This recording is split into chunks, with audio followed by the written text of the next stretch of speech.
Welcome back to Module 5, How Much to Charge. This lesson is Lesson 3, How to Upsell a New Client Ethically. How to get more money ethically, and also how to use the upsell as a way to negotiate without lowering your price. Sounds crazy, but it works. Start with this question. When they come to you and they ask you for sales copy, or a sales page, or a landing page, whatever they ask for, the question you need to ask is, what else do they need? Because they do need other things, I promise you.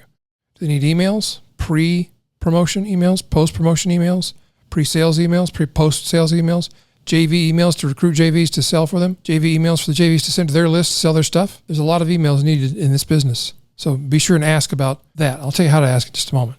What else do they need? Do they need upsell copy? Do they need downsell copy? Yes, they do. Do they need thank you, download page copy? Of course they do.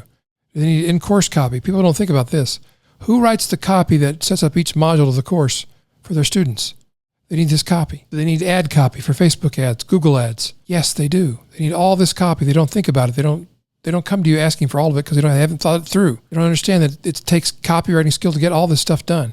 But you can ask them with a magic question. The magic question is simply this. Who's taking care of your blank copy? Who's taking care of your upsell copy? Who's taking care of your downsell copy? Who's taking care of your landing page copy? Who's taking care of your email copy? And their answer will almost always be, can you do that? Sure, I'll build it into the proposal. So you want to add this together into a supersized package that includes what they originally asked for, the sales page, and the email copy, the pre-sales email, the post-sales email, the follow-up email, the refund suppression email sequence, the JV emails, the download pages, the thank you pages, the ad copy, et cetera, all the different copy they need that they haven't thought of. You make it into a supersized proposal and you present that to them when you ask for your fee.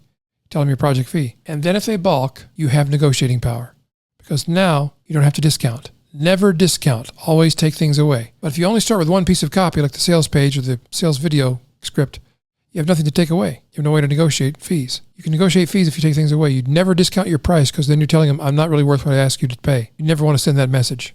But you can say, well, I can charge you less. Which thing would you like to eliminate? The emails, the downsell page, the upsell page?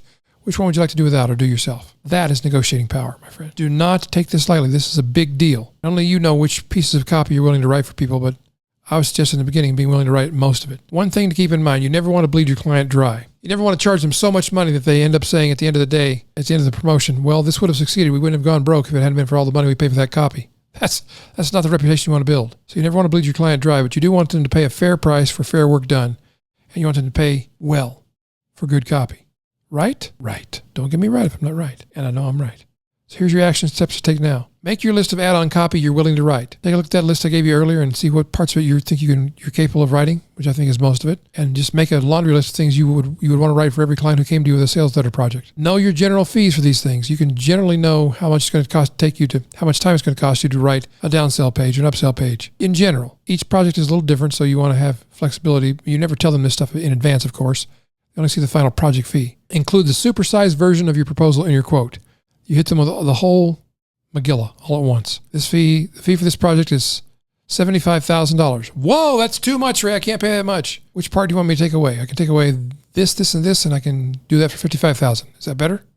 I don't know if I want to take that stuff away. I need that stuff, don't I? Well, yeah, but you got to decide which you want to pay me now or you want to pay me later. Maybe don't say that. You want to use the upsell for A, more dollars in your pocket, and B, for negotiating power. Those are your action steps. I know there's more to it. We'll have another time during the course where we'll talk about how to answer objections and questions you get to these pricing strategies I'm talking about. But for right now, this is what you need to know. Do your homework. I'll see you in the next module.